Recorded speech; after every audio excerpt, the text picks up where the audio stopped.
Hello बच्चों, एक बार फिर स्वागत है आपका आपके अपने एपीएस साइंस कठोमर के यूट्यूब चैनल पर।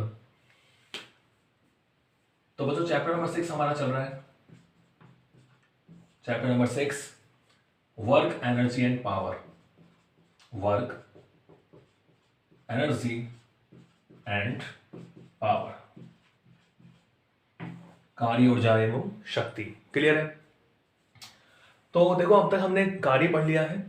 हमने पढ़ लिया है कि कोई नियत बल F होता है, उसके द्वारा जो किया गया कार्य है F डॉट एक्स, या आप एस मान लें, कुछ भी मान सकते हैं। परिवर्ती बल हो तो हम क्या कर देते हैं, इंटीग्रेशन कर देते हैं एफ डॉट डी एक्स। ठीक है, ये हमने पढ़ लिया था, हमने मात्रक वगैरह से पढ़ लिए थे। तो आज हम बात करेंगे एनर्जी की, बात करेंगे किसी बात करेंगे एनर्जी की। तो आज का टॉपिक हमारा क्या है, ऊर्जा।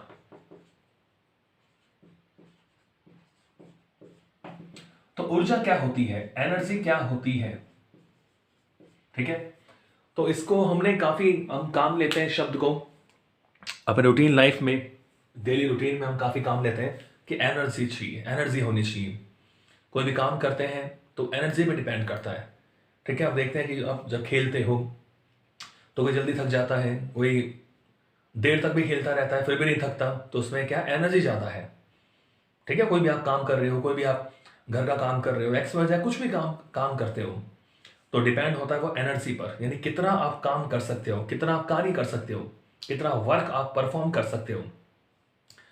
कुछ भी काम हो, आपका पढ़ना, लिखना, चलना, भागना, दौड़ना, खेलना, ये सब किस पर डिपेंड है, एनर्जी पर डिपेंड है। तो ऊर्जा वास्तव में है क्या, ऊर्जा मतलब है capacity, capacity to work done, कार्य करने की क्षमता, वो क्या कहते हैं, ऊर्जा कहते हैं। तो ऊर्जा की अगर परिभाषा की बात करें, ऊर्जा की परिभाषा क्या होगी कि कार्य करने की क्षमता, कार्य करने की क्षमता को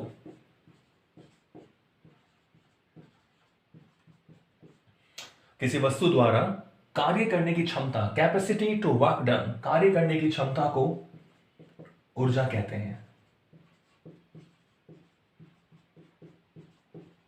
क्या कहते हैं, ऊर्जा। कार्य करने की क्षमता को क्या कहते हैं, ऊर्जा कहते हैं। तो इसका मतलब जिसमें एनर्जी ज्यादा होगी उसकी कार्य करने की क्षमता भी ज्यादा होगी, जिसकी एनर्जी कम होगी उसकी कार्य करने की क्षमता कम होगी। क्लियर है? तो इसमें देखो क्या है कि कार्य तो होगा ही, यहां कार्य करने के टाइम को नहीं लिया गया है, यहां केवल कार्य की बात है, कितना कार्य आप कर सकते हो, कितने देर में कर रहे हो उसको हम नहीं ले रहे। तो कार्य करने की क्षमता को क्या कहते हैं, ऊर्जा कहते हैं। ठीक है, देखो ऊर्जा यानी एक तरह से कार्य हो गया, तो इसका भी जो मात्रक है, इसका भी एम के एस या जो एसआई मात्रक है वो क्या होता है, जूल होता है। एम के एस या एसआई मात्रक क्या होता है, जूल, कैपिटल जे से इसको शो करते हैं। ऐसी सीजीएस जो मात्रक है वो क्या होता है, अर्ग, यानी ई आर जी। तो जो कार्य का मात्रक है वही ऊर्जा का मात्रक होता है। एम के एस या एसआई मात्रक क्या होता है, जूल, कैपिटल जे से इसको हम व्यक्त करते हैं। और सीजीएस मात्रक क्या होता है बच्चों, अर्ग होता है। और रिलेशन भी हमें मालूम है कि 1 जूल बराबर होता है 10 की पावर 7 अर्ग। ठीक है, ये हमें मालूम है। इसको ऐसे भी ध्यान रखें कि 1 अर्ग बराबर होगा 10 की पावर -7 जूल। ठीक है, ये हमें मालूम है। ऊर्जा के और भी हम कई सारे मात्रक ले सकते हैं। जैसे ऊर्जा का एक छोटा मात्रक होता है इलेक्ट्रॉन वोल्ट।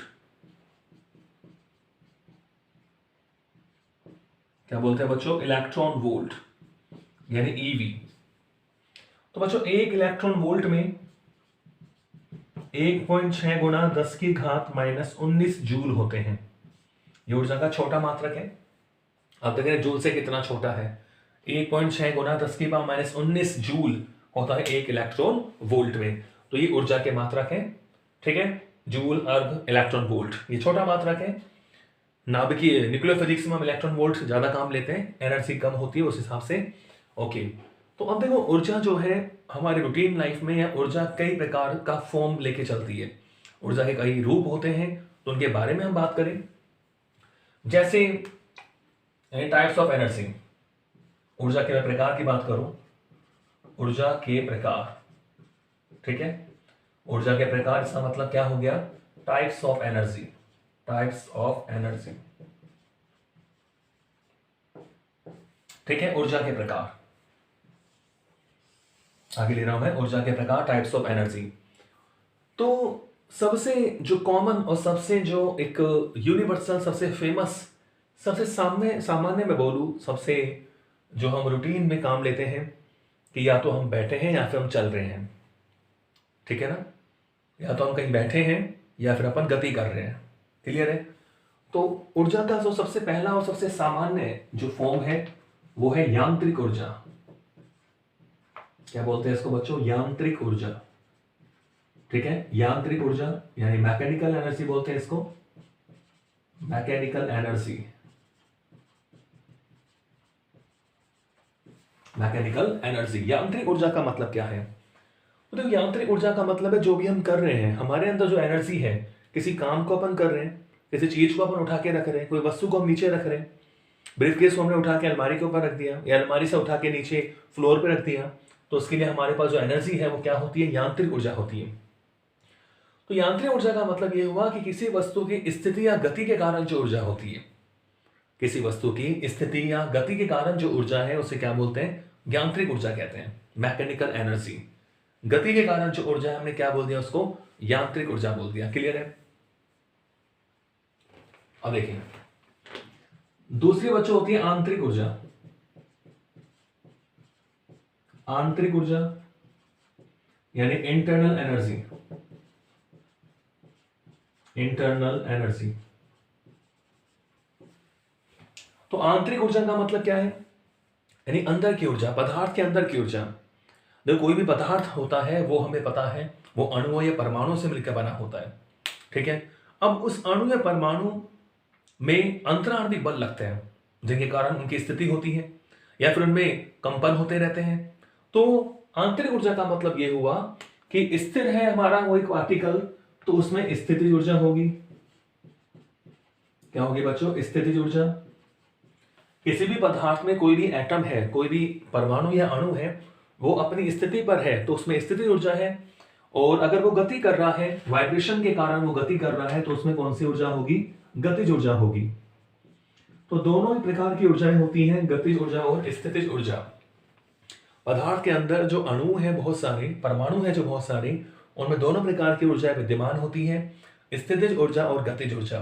तो इनके योग को, किसी पदार्थ की, किसी परमाणु या अणु की स्थितिज ऊर्जा और गतिज ऊर्जा के योग को क्या कहते हैं, आंतरिक ऊर्जा कहते हैं। क्या कहते हैं बच्चों, आंतरिक ऊर्जा, क्लियर है। ऐसे बच्चों हम बात करें नाभिकीय ऊर्जा की, कई सारे एनर्जी के फॉर्म हम यहां देख रहे हैं। नाभिकीय ऊर्जा, न्यूक्लियर एनर्जी, क्या बोलते हैं इसको, न्यूक्लियर एनर्जी।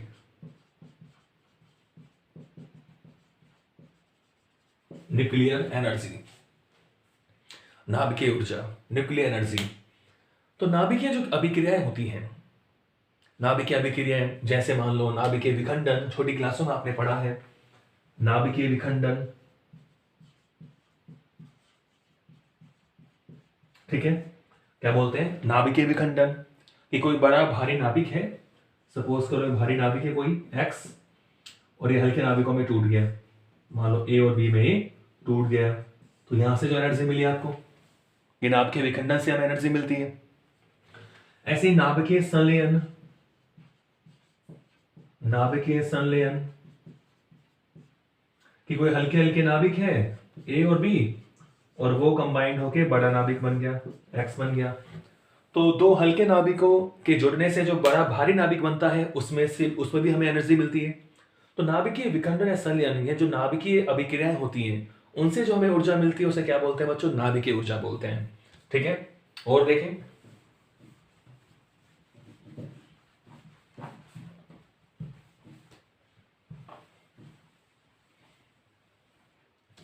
और देखें रासायनिक ऊर्जा,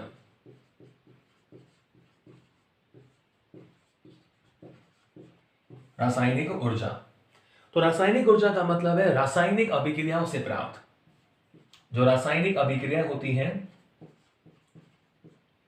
रासायनिक अभिक्रियाओं से प्राप्त होने वाली ऊर्जा।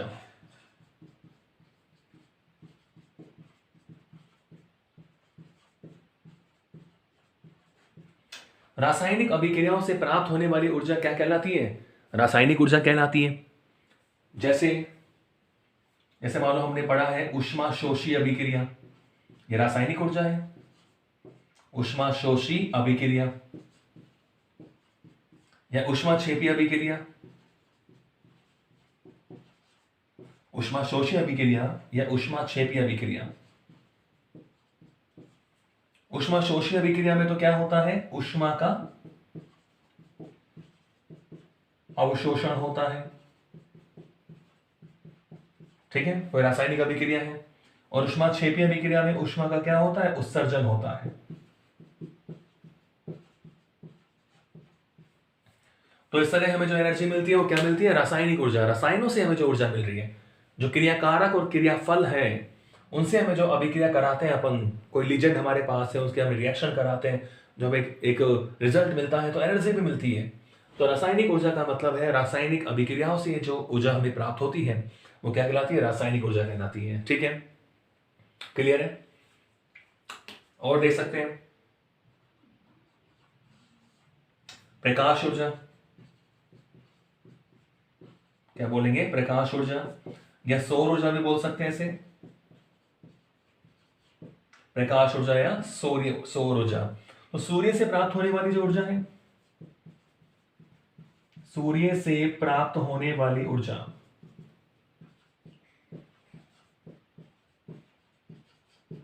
सूर्य से प्राप्त होने वाली ऊर्जा क्या कहलाती है, सौर ऊर्जा कहलाती है। क्लियर है? तो ये हमने इसका कई प्रकार पढ़े, जैसे आंतरिक ऊर्जा, नाभिकीय ऊर्जा, रासायनिक ऊर्जा, प्रकाश ऊर्जा, ध्वनि ऊर्जा भी हम लिख सकते हैं, साउंड एनर्जी भी हम पढ़ सकते हैं इसके बारे में। ध्वनि से हमें जो एनर्जी मिल रही, साउंड की जो एनर्जी है वो क्या है, वो ध्वनि ऊर्जा है। तो इससे हम काफी डिफाइन कर सकते हैं एनर्जी को। तो एनर्जी अलग अलग फॉर्म में उपलब्ध है, ठीक है।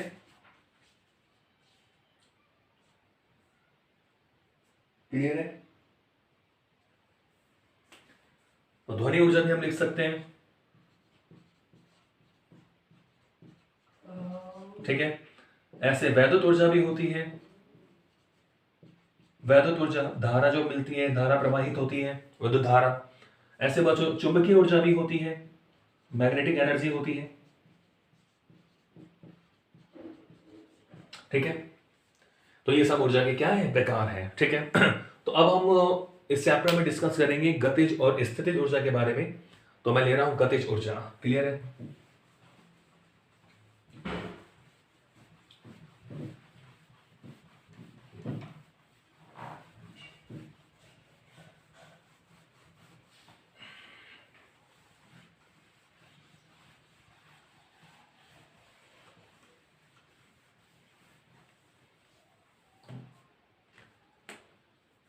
तो मैं इसमें आगे ले रहा हूं बच्चों, गतिज ऊर्जा पढ़ेंगे इसमें हम डिटेल में। गतिज ऊर्जा क्या होती है? गतिज ऊर्जा यानी काइनेटिक एनर्जी।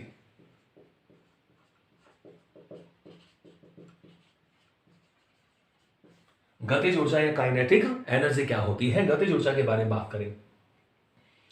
देखो कोई वस्तु सपोज करो बच्चों स्थिर है, कोई वस्तु मेरे पास है, ये मान लो कोई वस्तु मेरे पास है, इसका मान लो m द्रव्यमान है, ठीक है। अभी ये स्थिर है, ये वस्तु कैसी है, स्थिर, यानी इसका वेग क्या है, 0। ये वस्तु स्थिर है, इसका वेग क्या हो गया, 0। तो इसे गतिशील करना है, इसे गतिशील करने के लिए हमें कुछ कार्य करना पड़ेगा। मान लो इसे हम हिट करें, इसको सरकाएं, इस बल लगाएं, तो इसको गतिशील करने के लिए, इसे गतिशील करना है, यानी हमें इसे गतिशील करना है, यानी इसको कुछ ना कुछ वेग देना है। तो हमें क्या करना पड़ेगा, कार्य करना पड़ेगा। क्या करना पड़ेगा, कार्य, ठीक है ना। कोई सो रहा है, उसे उठाने के लिए हमें कुछ कार्य करना पड़ेगा। तो कोई वस्तु स्थिर है, उसे गतिशील कराने के लिए, फुटबॉल है, आपको उसे गतिशील करना है, गोल करना है, तो आपको किक मारनी पड़ती है, आप कार्य कर रहे हैं, वर्क कर रहे हैं। और अगर मान लो ये वस्तु गतिशील है, अब मुझे इसे स्थिर करना है, यानी दोबारा इसका मुझे वेलोसिटी क्या करनी है, जीरो करनी है, तो फिर भी हमें कार्य करना पड़ेगा। तो गतिशील से स्थिर बनाने के लिए या स्थिर से गतिशील बनाने के लिए हमें क्या करना पड़ता है, दोनों ही अवस्थाओं में हमें क्या करना पड़ेगा, कार्य करना पड़ेगा। तो कोई वस्तु स्थिर है उसे गतिशील बनाने के लिए, कोई वस्तु गतिशील है उसे स्थिर बनाने के लिए बॉल आ रही है, बॉल को आपको रोकना है तो कार्य करना पड़ेगा। तो जो कार्य करना पड़ा, इसी कार्य को हम क्या बोलते हैं, गतिज ऊर्जा बोलते हैं। क्या बोलते हैं इसको, गतिज ऊर्जा। तो क्या डेफिनेशन बनी इसकी, गतिज ऊर्जा की क्या परिभाषा बनेगी कि किसी स्थिर वस्तु को गतिशील करने के लिए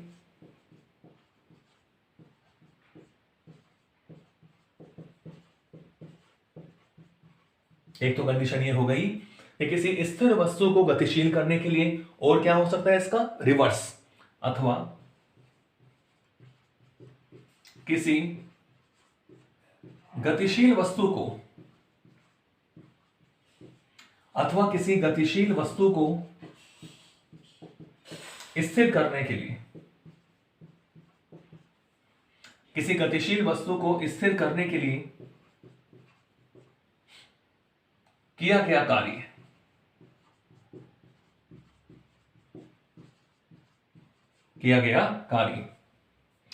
किसी स्थिर वस्तु को गतिशील करने के लिए अथवा किसी गतिशील वस्तु को स्थिर करने के लिए किया गया कार्य वस्तु में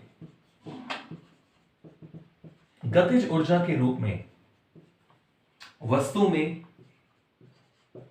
गतिज ऊर्जा के रूप में संचित हो जाता है।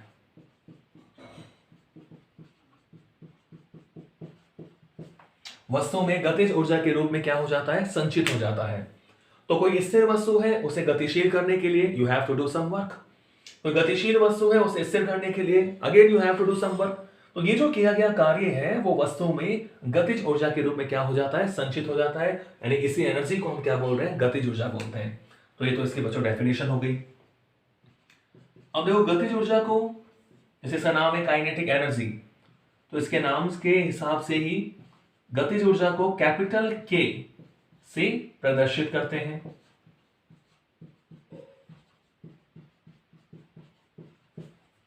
गतिज ऊर्जा को हम किससे शो करेंगे, कैपिटल के से। गतिज ऊर्जा को कैपिटल के से प्रदर्शित करते हैं, ठीक है। वही मात्रक वगैरह तो वही है इसके, क्योंकि ऊर्जा ही है तो मात्रक वही होगा। एमकेएस मात्रक तो क्या होगा, जूल, और सीजीएस मात्रक क्या होगा, अर्ग। जूल कैपिटल जे और अर्ग क्या हो गया बच्चों, ERG। तो ये ऐसे क्या हो गई, डेफिनेशन हो गई। क्लियर है। तो अब हम निकालते हैं कि इसकी वैल्यू क्या होती है, इसका फॉर्मूला क्या होता है। तो उसके लिए हम थोड़ा डिराइव करें इसको। देखो मैं मान लेता हूं, माना स्मॉल m द्रव्यमान की, ठीक है, कोई वस्तु है उसका द्रव्यमान कितना है, स्मॉल m। माना स्मॉल m द्रव्यमान की कोई वस्तु है, या कोई मैंने तो स्थिर वस्तु है, कोई स्थिर वस्तु है। माना स्मॉल m द्रव्यमान की कोई क्या है बच्चों, स्थिर वस्तु है, ठीक है।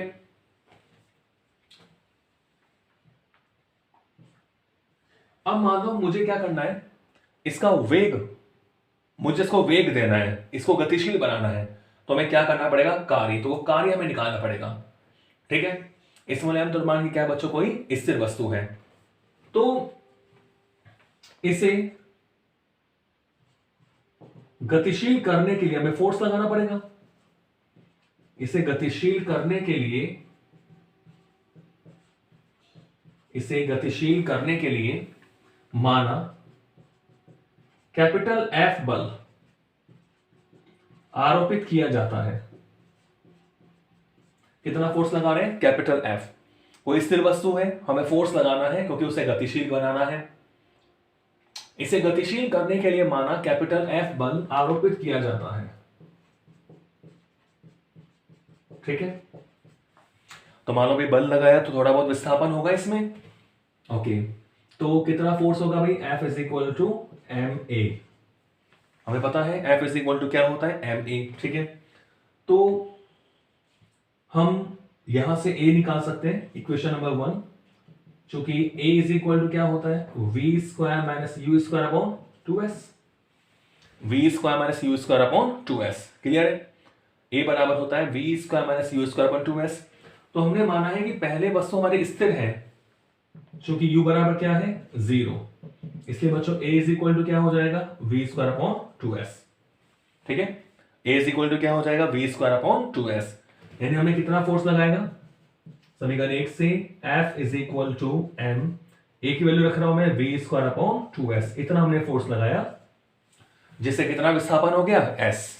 s क्या है, वस्तु का विस्थापन है, जहां जो s है, क्योंकि हम फोर्स लगा रहे हैं, तो वस्तु पहले स्थिर थी, अब गति कर रही है, तो मान लो उसने कितनी दूरी चली, s दूरी, जहां s वस्तु द्वारा चली गई दूरी है, जहां s वस्तु द्वारा चली गई क्या है, दूरी है। क्लियर है? तो अब वर्क कितना करना पड़ेगा, क्योंकि डेफिनेशन ये कहती है कि स्थिर वस्तु को गतिशील करने के लिए जो वर्क करना पड़ेगा वही गतिज ऊर्जा होगी। तो हम वर्क निकालेंगे। देखो, अतः किया गया कार्य, अतः किया गया कार्य, तो कार्य क्या होगा, कार्य इज इक्वल टू बल गुणा विस्थापन F इंटू एस। तो ये जो किया गया कार्य है W is equal to F की वैल्यू क्या है बच्चों, mv square upon 2s into में क्या s, देखो s से s कैंसिल हो गया, तो किया गया जो कार्य आएगा W इज इक्वल टू क्या आ गया, half mv square, half mv square, यानी हमें इतना कार्य करना पड़ता है। तो यही जो किया गया कार्य है वो वस्तु में किसके रूप में संचित होगा, लिखा हुआ है सामने, गतिज ऊर्जा के रूप में संचित हो जाता है। तो यही किया गया कार्य वस्तु में गतिज ऊर्जा के रूप में संचित हो गया, तो यही होगी गतिज ऊर्जा। अतः वस्तु की गतिज ऊर्जा, उसको अगर मैं k से शो करूं तो k इज इक्वल टू क्या हो जाएगा, हाफ mv स्क्वायर। तो बहुत इंपॉर्टेंट फॉर्मूला है, k is equal to half mv square. तो ये हमने पढ़ा गतिज ऊर्जा के बारे में, तो आपको समझ में आ गया होगा गतिज ऊर्जा k is equal to half mv square. Clear है? तो नेक्स्ट अगले वीडियो में पढ़ेंगे। Thank you.